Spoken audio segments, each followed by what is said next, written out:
그 교장 선생님도 실수를 합니다. 네, 우리 교장 선생님이신데, 네. 네. 오늘은 우리가 그 성경의 사람들 또 믿음의 사람 가운데 아사헬에 대해서 함께 나누려고 합니다. 그 우리가 지금 수요일 저녁마다 하는 사람들은 성경에 기록된 메이저 인물들이 아닌 뭐 기록은 되고 있는데 흔히 말하는 마이너 인물들이죠. 그 성경 기록에 많이 등장하지 않고 어떤 경우에는 몇 줄 혹은 한 줄 등장할 수도 있고요. 그래서 그렇게 그 성경에 크게 취급하고 있지는 않지만 그래도 또 이 사람들을 통해 하나님께서 하나님의 뜻을 이루어 가셨기 때문에 우리가 이 사람들을 쭉 찾고 지금 말씀을 함께 공부하고 있습니다. 그 126번째가 됐는데요. 그 이 인물들을 이렇게 제가 찾으면서 또 너무 없으면은 제가 말씀을 구성하는 게 너무 힘드니까 정말 없으면 못하고 그래도 조금이라도 뭔가 실마리가 있으면은 이 사람을 찾아서 이 사람과 관계되어 있는 본문들을 이렇게 쭉 또 제가 읽고 묵상하고 그래서 이제 구성을 하는데요. 비교적 이 아사엘은 별로 할 말이 없더라고요. 네, 제가 이렇게 주보에다가 실어놓고도 이걸 또 일주일 동안 고민을 해보는데 괜히 했다. 스킵을 할 것, 넘어갈 걸 하는 생각이 좀 들었습니다. 뭐 그래도 또 계속 또 묵상하다 보면 뭔가 발견되는 것도 있어요. 네, 발견되는 게 우리가 전혀 생각하지 못한 그 하나님의 은혜가 또 그 인물을 통해서 하나님이 주시는 은혜들이 있습니다. 그 어제도 제가 서울 충신교에서 조금 더 가면 온누리교회가 있어요. 서빙고동 온누리교회가 있는데 그 충신교회는 박종순 목사님이시라고 우리 총회장을 역임하신 분이고 우리 교회에 와서도 또 그 집회를 인도하신 적이 있죠. 그런데 충신교회에서 그 방파 선교회 50주년 선교 대회가 있었습니다. 저는 아직도 이 핸드폰을 보고 막 길을 쫓아가는 걸 잘 못하겠어요. 네.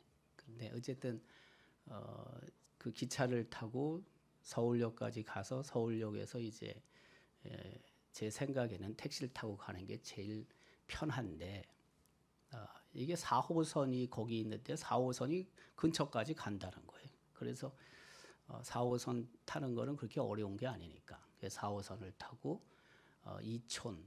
이촌에서 내리래요. 그래서 내려가지고 그때 서울역까지 그 청량리를 지나서 서울역까지 요새 가는 기차가 있잖아요. 근데 서울까지 저는 한 번도 가보지는 않고 늘 청량리에서 내렸거든요. 뭐 굳이 내가 서울역 갈 이유가 없으니까.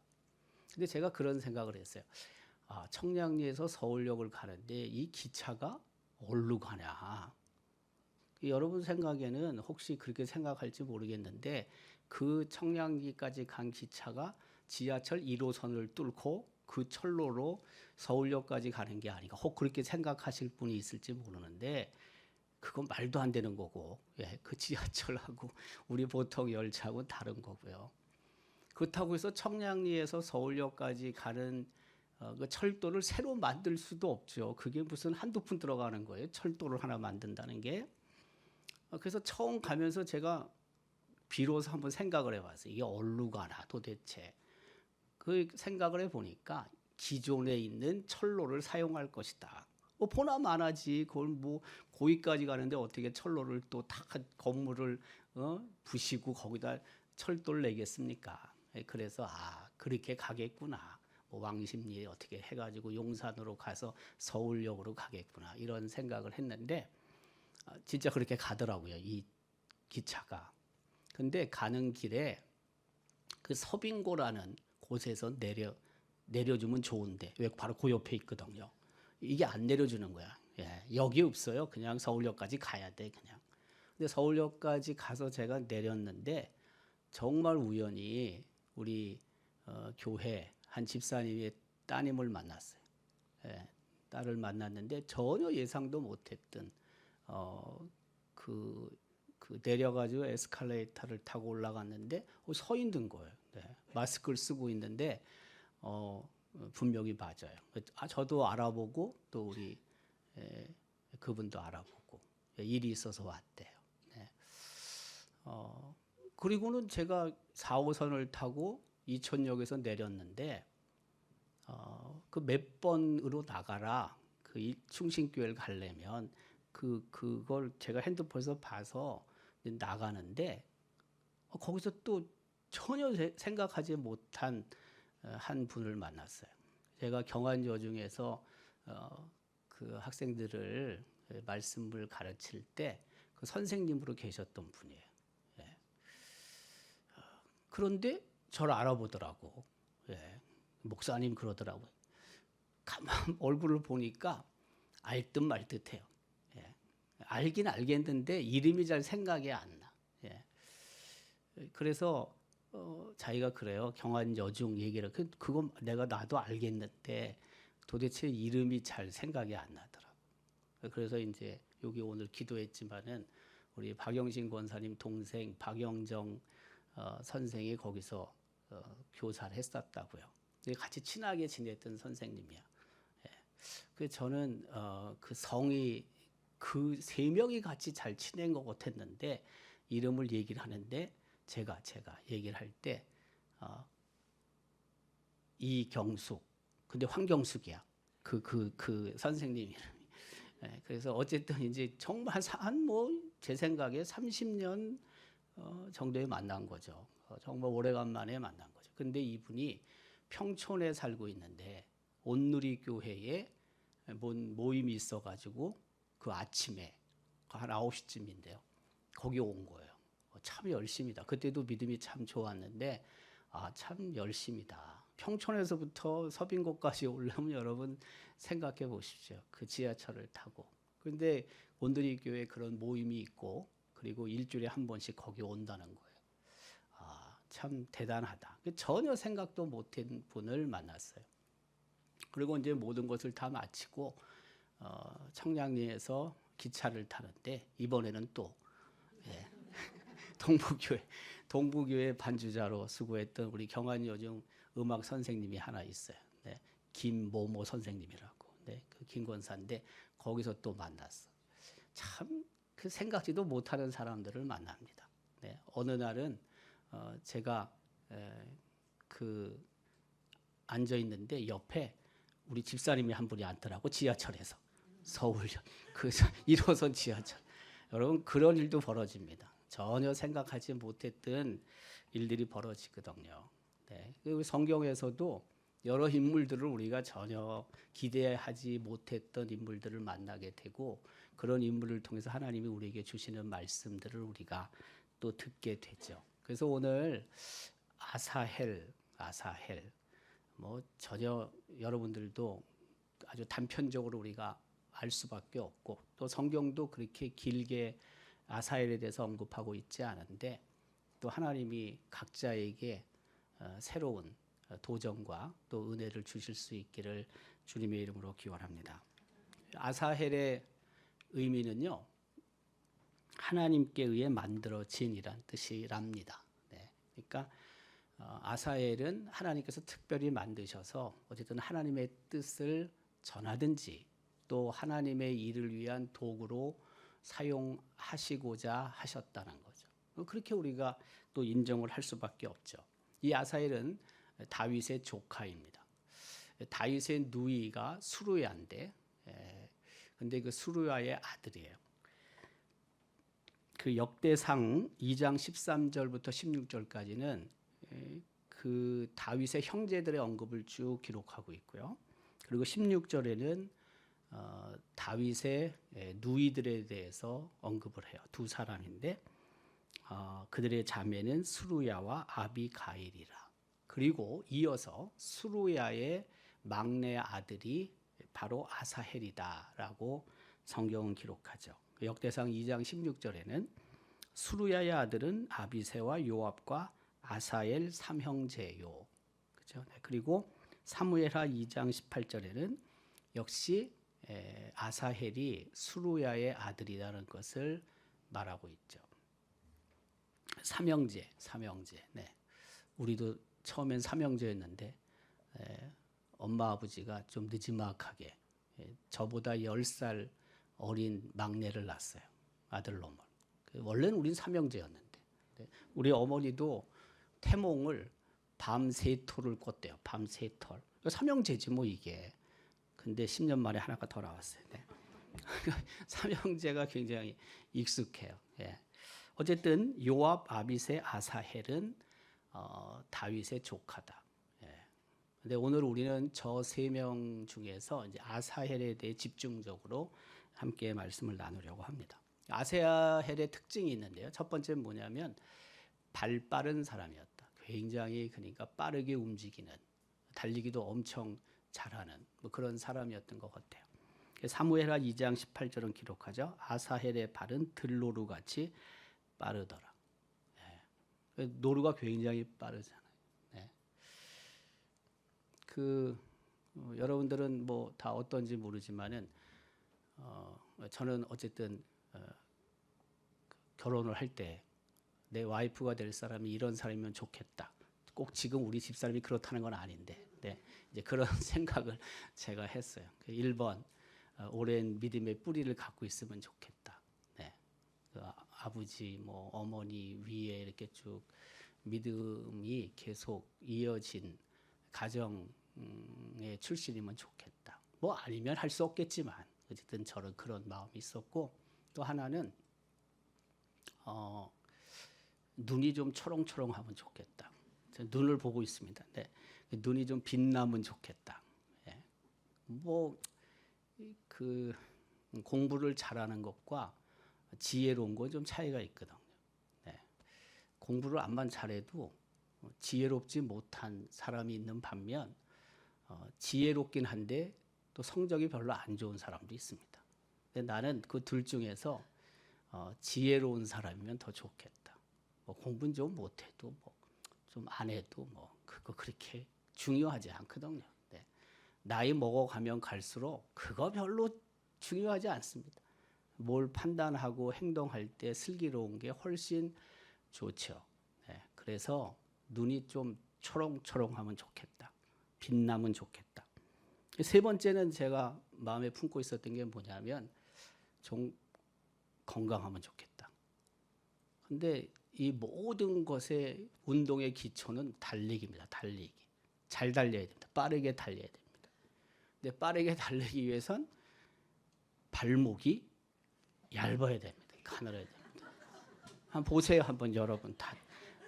육상 선수들 치고 발목이 가늘지 않은 사람은 많지 않습니다. 뭐 있죠. 가끔은. 네, 뭐 그거에 다 언제나 예외는 있는 거니까 뭐 우리가 뭐라 그러겠어.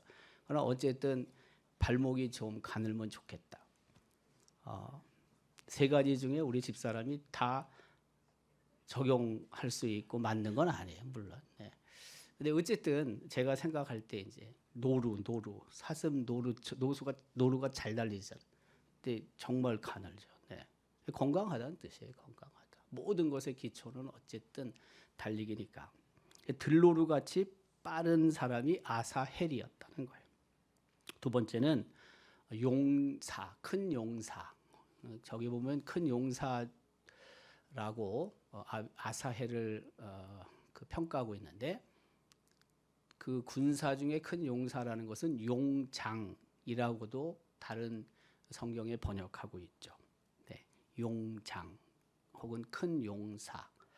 그만큼 여러 그 군사들 중에서도 뛰어난 사람이었다는 것을 우리는 알 수가 있는 거죠. 그리고 그 다윗의 주변에 30명의 뛰어난 용사들이 있었는데 그 중에 하나였다. 그러니까 그 다윗이 그 왕이 되기 이전에 다윗을 도운 사람들이 있잖아요. 또 다윗이 왕이 된 이후에도 옆에서 다윗과 함께 여러 전쟁들, 수많은 전쟁들을 치른 경우가 있는데, 이제 그때 다윗 주변에 있었던 흔히 말하는 30용사 중에 한 명이 아사헬이었어요. 그러니까 아사헬은 그렇게 시시하게 볼 사람은 아니에요. 네. 근데 그 다윗의 30용사에 대해서 성경이 두 군데서 언급하는데, 첫 번째는 사무엘하 23장에 기록해요. 근데 여기에는 37명을 기록해요. 요압의 아우 아사헬은 30명 중에 하나요 하면서 그 37명을 이름을 쭉 나열하거든요. 그래가지고 맨 마지막에 보면 39절에 이상 총수가 37명이었더라고 기록해요. 요건 사무엘하 23장에 기록된 30용사예요. 그러니까 30명보다 많은 거죠. 근데 이걸 또 다 헤아려 보면 실제는 36명이에요. 37명으로 언급하고 있으면서. 둘 중에 하나죠. 뭐 한 명을 빼먹고 썼든지 한 명을 빼놓고. 그렇죠? 네.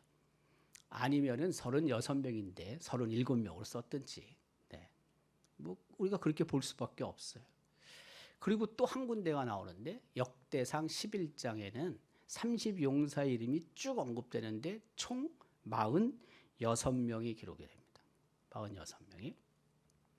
근데 저기에 참 이상하게도 그 다윗의 군대 장관 요압의 이름이 빠져 있어요. 네, 그 빠져 있을 수가 없거든요, 원래가. 네, 근데 아마 이제 뒤에 보면은 다윗의 뜻에 순종하지 않은 요압의 모습이 있습니다. 그래서 아마 빠지지 않았을까. 그가 다윗을 도와서 그 다윗이 전쟁할 때뿐만이 아니라 다윗의 왕권을 견고하게 구축한 사람인데, 근데 그가 다윗의 뜻에 어긋나는 일을 하거든요. 그게 뭐냐면 이제 아브넬을 죽여요. 오늘 우리가 읽었지만 아브넬이 요압의 동생 아사헬을 죽이거든요. 아사헬을 죽인다고요. 마음에 품고 있었죠. 그 복수를 해요. 근데 다윗은 그 아브넬을 요압이 죽이면 안 된다고 생각했어요. 근데 죽이거든요. 그래서 최종적으로 요압이 그 다윗의 30용사 중에 실제 46명이지만 그 안에 들어가지 못했을 가능성이 있어요. 정말 처음부터 다윗 편에 서서 애쓰고 수고했지만 마지막 어쨌든 다윗의 뜻을 어겼을 때 빠지게 되는 거죠. 좀 안타깝기는 하지만. 그러면 사무엘하 23장과 역대상 11장에 왜 이렇게 다르냐. 학자들은 그렇게 얘기를 해요. 학자들은 뭐냐면 사무엘하 23장에는 그 다윗이 힘들고 어려울 때 다윗과 함께 했던 용장들이었을 것이다.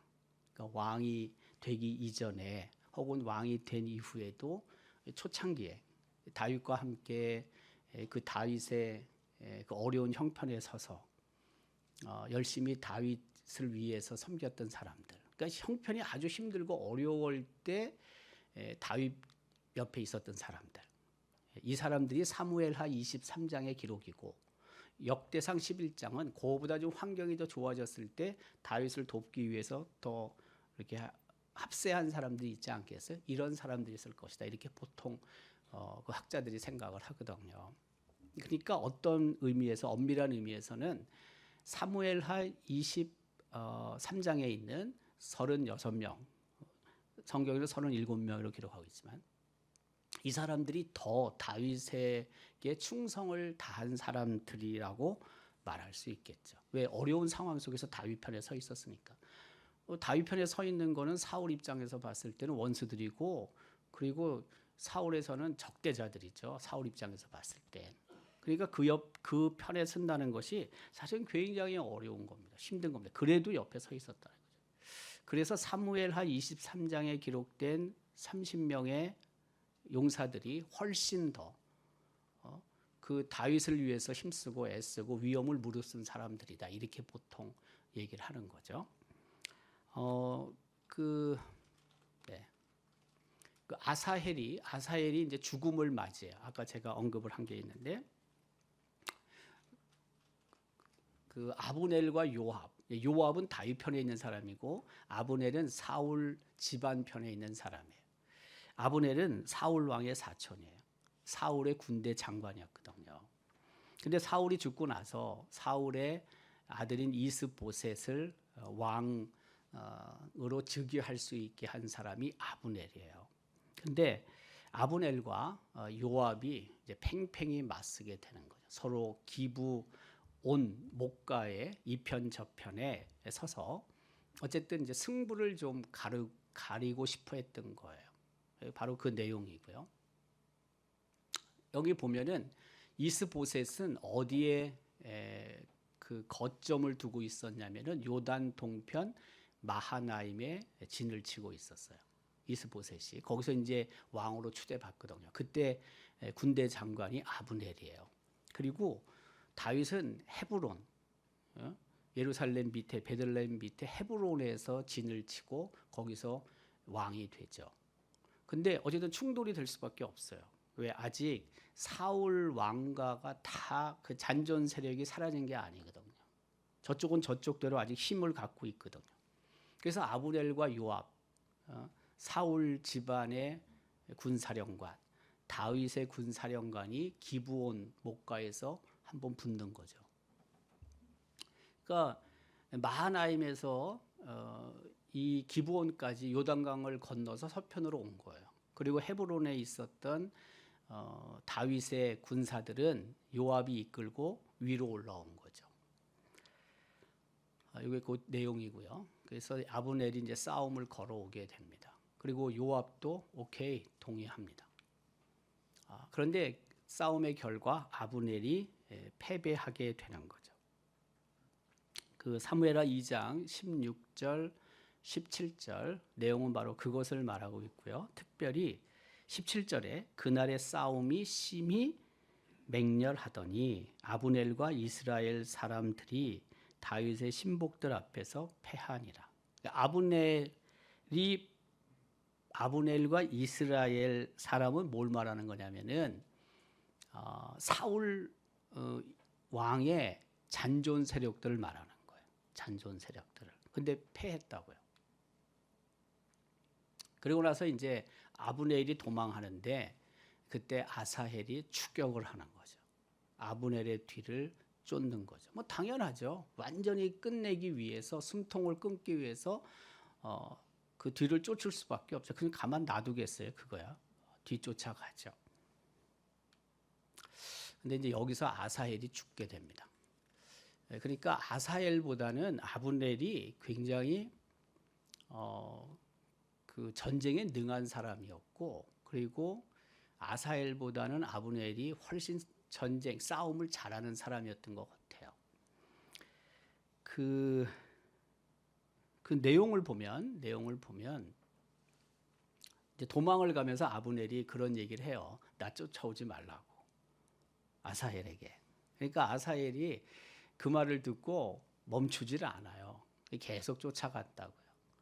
그래서 하는 말이 뭐냐면 내가 너를 죽이게 되면 네 형 다윗의 군대 장관 요압의 얼굴을 어떻게 보니? 그러니까 너 쫓아오지 말란다. 그냥 가게 냅둬라. 근데 네가 계속 쫓아오면 내가 어쩔 수 없다. 이제 그걸 암시하는 얘기를 하죠. 근데 아사헬이 계속 쫓아요. 그래서 아브넬이 아사헬을 죽이거든요. 그게 바로 그 내용이에요. 네, 여기 보면은 아사헬이 죽게 되는 거죠. 네. 그리고 이제 그 이후에 어쨌든 이제 평정이 돼요. 요압이 아브넬 군사와의 전쟁에서 이제 대승을 거두게 되죠. 그게 사무엘하 2장 29절, 30절, 31절의 내용입니다. 특별히 그 뒤에 줄친 거 보면 베냐민과 아브넬에게 속한 그죠? 네. 자들을 쳐서 360명을 죽였다고 기록해요. 그러니까 지금 이 잔존 세력들이 그렇게 많은 건 아니에요. 많은 건 아닌데 그러다 보니까 다윗 쪽에서도 그렇게 많은 군사를 이끌고 나가지 않아요. 그러니까 세로 봤을 때 이미 다윗세가 강한 거예요. 저쪽 사울 일가 쪽, 이스보셋 쪽, 아브넬 쪽은 세가 약해요. 이미 약하다고요. 그래도 아브넬이 어쨌든 사울 왕의 군대 장관이었고 또 군사령관이었으니까 그렇게 뭐 만만한 건 아닌 거죠. 그래도 어쨌든 이제 대승을 거두게 돼요. 그 다음에 아사헬을 이제 장사 치르게 되는 거죠. 무리가 아사헬을 들어올려 베들레헴에 있는 그의 조상묘에 장사하고 요압과 그의 부하들이 밤새도록 걸어서 헤브론에 이른 때에 날이 밝았더라. 아까 우리가 지도 봤잖아요. 기브온이 있고 베들레헴이 있고 헤브론이 있죠. 근데 베들레헴에 있는 조상의 묘에 아사헬을 장사 지내고 그리고 베들레헴에서 헤브론으로 내려오죠. 우리가 알고 있듯이 다윗이 헤브론에서 7년 반을 통치하죠. 그러다가 이제 예루살렘으로 올라가서 그 이후에 예루살렘에서 한 33년을 다스리죠. 그래서 다윗이 이스라엘의 왕으로 40년을 통치하거든. 40년을. 그러니까 그 전이라는 거예요. 헤브론에 머물러 있을 때 헤브론에서 어쨌든 완전히 다 이스라엘을 통일한 건 아니고 이제 비로소 저쪽을 어느 정도 그 문제가 있는 그 세력들을 이렇게 제압한 거죠. 그렇다고 해서 완전히 된 건 또 아니에요. 아직도 완전히 된 건 아니에요. 이제 그리고 나서 아브넬이 죽임을 당해요. 이게 뭐냐면 그리고 갔거든요. 갔는데 아브넬과 자기가 추대한 사울 왕의 아들 이스보셋과 관계가 틀어져요. 그러니까 이스보셋이 왕이라고요. 아직은 저쪽 동네에. 근데 아브넬이 실권을 갖고 있어요.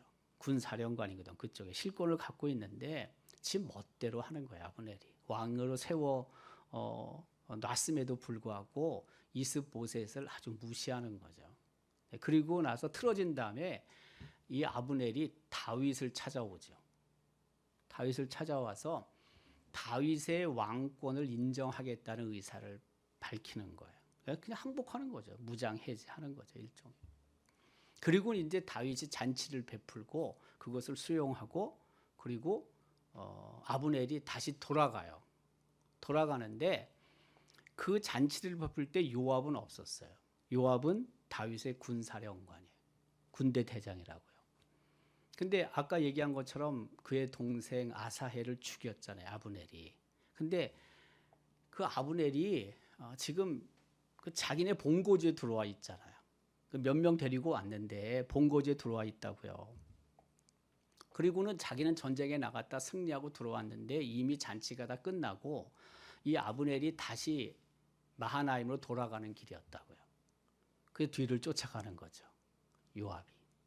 쫓아가서 그를 꼬셔가지고 꿰어가지고 다시 자기 진영 쪽으로 불러들인 후에 그리고 아브넬을 죽이는 거죠. 그게 바로 그 내용이거든요. 아브넬이 헤브론으로 돌아오매 요압이 더불어 조용히 말하려는 듯이 그를 데리고 성문 안으로 들어가 거기서 배를 찔러 죽이니 이는 자기 동생 아사엘의 피로 말미암이었더라. 이게 복수를 한 거거든요. 복수. 근데 다윗은 이렇게 하기를 원치 않았어요. 뜻을 어긴 거예요. 지금 이제 이스라엘 사울 왕의 잔존 세력이 자연스럽게 다윗 쪽으로 넘어와서 이제 통일이 되는 거죠. 일종의 완전히 왕으로 등극할 수 있는 기회가 왔는데 그 사울 왕을 추종하는 사람들, 백성들이 있잖아요. 근데 다윗을 오해할 수 있게 만든 거예요. 아브넬이 그런 나름대로 선한 뜻을 가지고 피해 없이 그냥 하나로 합쳐지기 위해서 나름대로 수고했는데 다윗이 그런 사람을 죽였다. 만약에 그렇게 되면 어떻게 되겠어요? 그쪽에 마음이 돌아서겠죠. 그냥 자연스럽게 하나가 될 수 있었는데 말이에요. 다윗은 그때 죽었다는 소식을 듣고 그 눈물을 흘리죠. 그리고 소리 높여 울면서 아브넬의 죽음을 원통하게 생각한다는 걸 표현하게 돼요. 그래서 다윗이 아브넬을 죽인 게 아니구나 하는 생각을 사람들이 갖게 된다고요. 다윗이 뭐 진짜 그랬겠죠. 뭐 진짜 그런 마음으로 했겠죠. 뭐 설마 쇼하진 않았겠죠. 다윗의 마음이 되게 부드러워요. 제가 봤을 때 약하지 않아요. 그 다윗과 사울을 비교해 볼 때 기본적으로 다윗의 마음이 순해요. 사울은요 다윗만큼 순하지 않아요. 왜냐하면 다윗이 골리앗을 죽이고 그 많은 백성들에게 그 환호를 받잖아요. 그래서 다윗이 들어올 때 그 사람들이 그렇게 백성들이 그렇게 말하잖아요. 사울은 천천히고 다윗은 만만이다. 그 죽인 사람들 그만큼 다윗의 공이 크다라는 걸 얘기하잖아요. 그때부터 사울이 어때요? 마음이 돌아서게 되죠. 그래서 사울이 다윗을 죽이려고 하잖아요. 계속 추적하잖아요. 추격하고 쫓아오고 기회만 있으면 죽이려고 하고.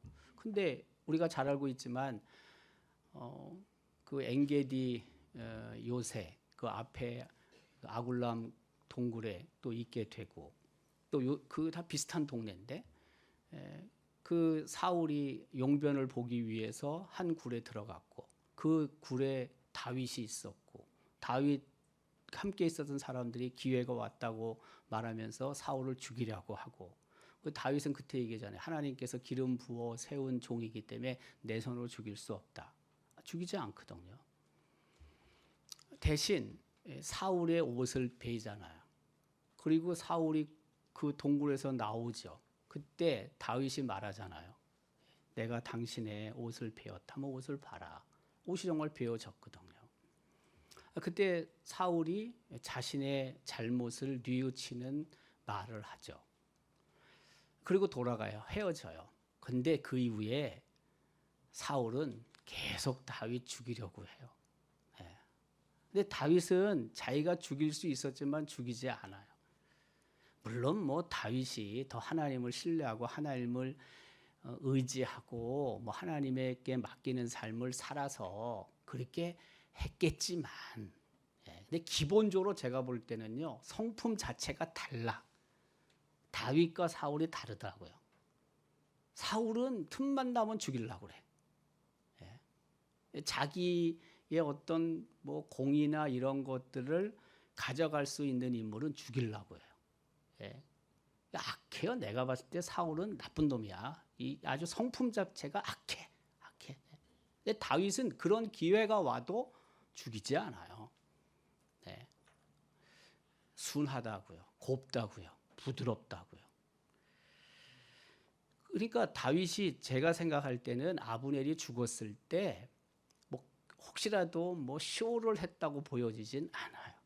진짜 그가 부드러운 마음, 그런 마음을 갖고 있었기 때문에 아마 진짜 울었을 것 같아요. 그게 이제 진정성이 보인 거죠. 진정성이. 그리고 어떻게 된 거예요? 진정성이 보이니까 백성들이 사울을 쫓았던 백성들이 다윗 편에 서게 되는 거죠.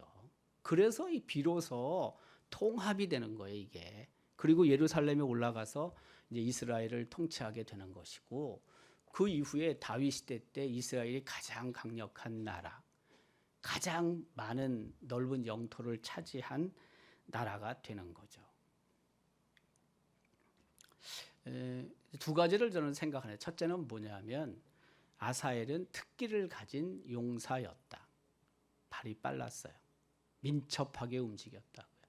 그것을 사용해서 30인의 용사 중에 포함이 될 수 있었어요. 하나님께서 주신 은사가 있었다는 거죠. 그리고 그 은사를 아사엘은 어쨌든 뭐 죽기 전까지 잘 사용을 한 겁니다. 마찬가지죠. 우리도 하나님께서 우리에게 주신 은사들이 있는 거죠. 그 은사들을 우리가 잘 개발해야 되죠. 그리고 그 은사들을 하나님의 일을 위해서 우리가 잘 사용을 해야 되는 거죠. 하나님이 은사를 주셨는데 내가 그 은사를 개발하지 않으면 그 은사가 무용지물이 되죠. 그 은사를 통해서 하나님의 그 이름을 높여드리는 일에 잘 사용이 될 수 있는데 내가 안 하니까 하나님의 영광을 드러내는 일에 사용이 안 돼요.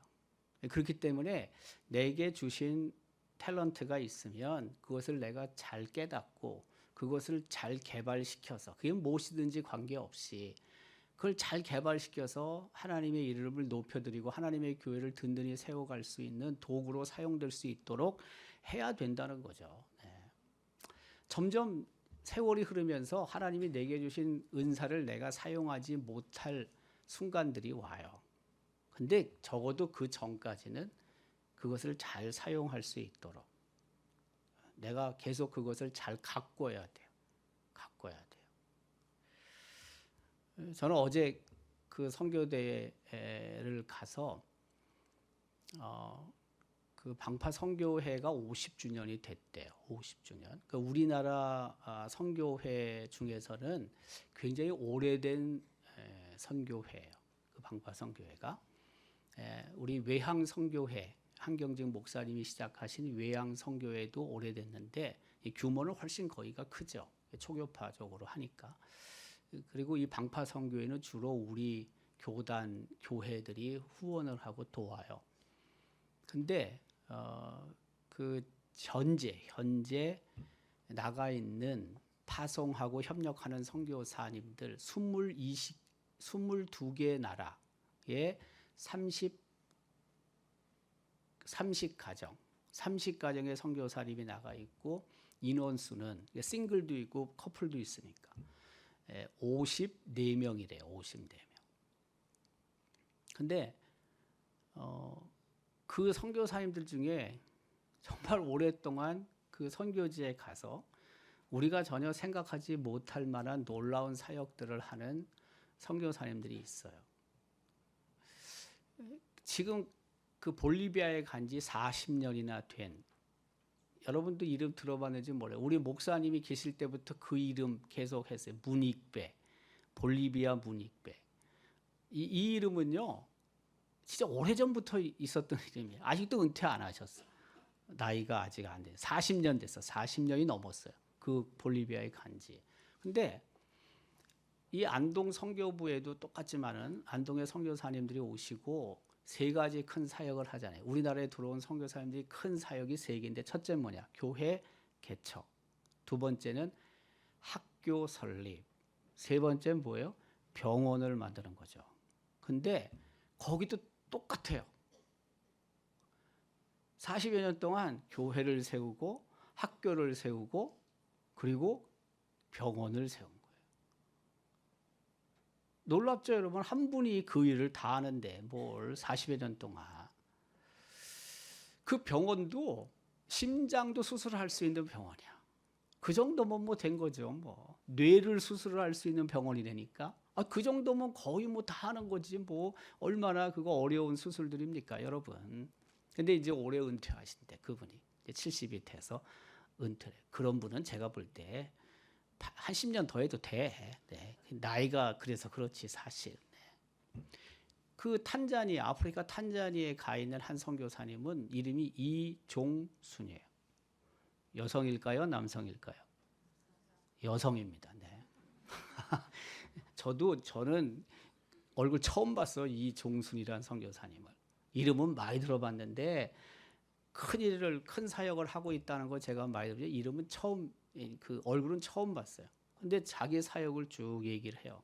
선교 보고하는 시간이 3분이 있었는데, 그러니까 오랜 세월 동안 한 선교지에서 열심히 선교한 분들, 뭐 최소한 한 30년 이상 된 분들이잖아요. 그분이 쭉 얘기를 하는데요. 그분도 똑같아요. 교회 개척, 학교를 세우고 병원을 세우는 거예요. 병원. 네. 여러분 병원 하나 세워서 병원 하나 운영하는 게 힘들죠. 네. 그 아까 얘기했던 문익배 선교사님은 딸내미가 의사가 됐어. 의사가. 네.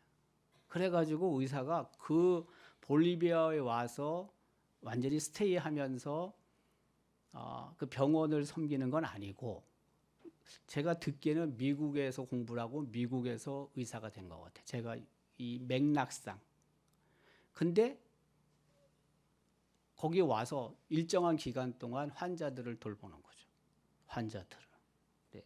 하나님께서 그렇게 사용을 하시는 거예요. 지금 이 이종순 선교사님 탄자니아 여러분 생각해보세요. 탄자니아 얼마나 힘들겠습니까? 네. 근데 그 병원을 시작한 지 이제 얼마 안 됐대. 병원은. 그래서 의사가 필요하대. 기도 제목이래요. 그 의사가 여러분 탄자니아에 쉽게 가겠습니까? 예. 근데 그분 얘기는 뭐냐면 지금까지 다 그랬지만 하나님께서 사람을 보내셔서 일들을 할 수 있게 하셨다는 거예요. 예. 놀라운 일이죠. 뭐. 네.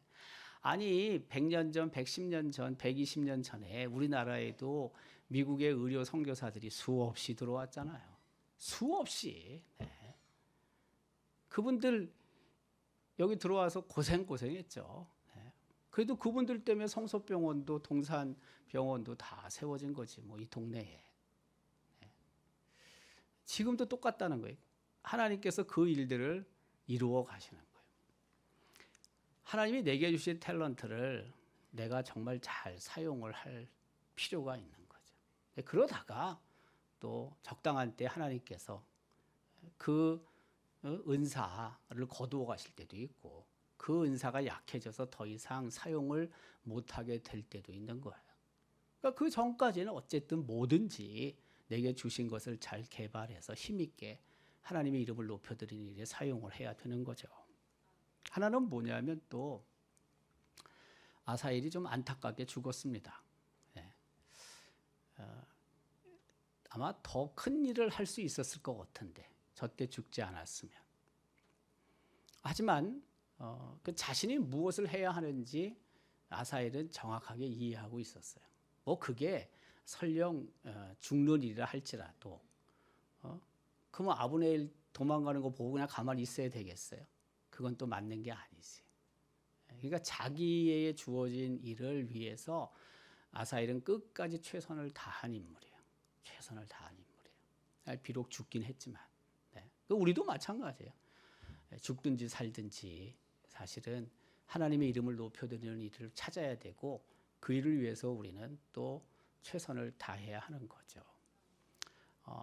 아사엘이 아마 제가 볼 때 여기서 죽지 않았으면 그 이후에 다윗의 정말 오른팔의 역할을 했을 가능성도 대단히 높습니다.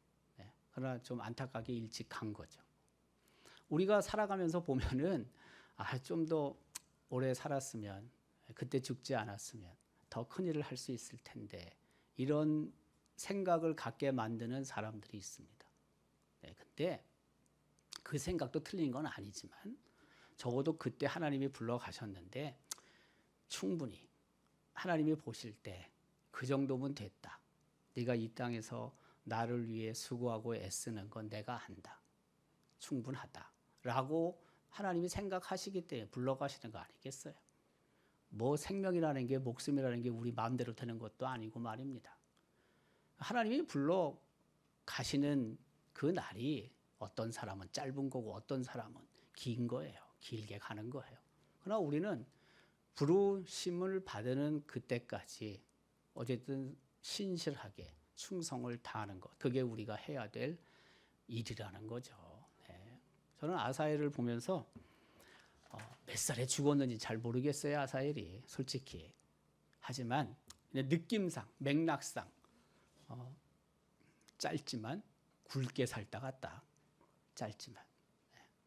뭐 다 사람마다 달라요. 생각이. 길게 가늘게 가는 게 좋다고 생각하는 사람도 있는 거고. 그렇잖아요. 가늘고 길게. 어떤 사람은 뭐예요? 짧고 굵게 가는 게 좋다라고 생각하는 걸 있는 거예요.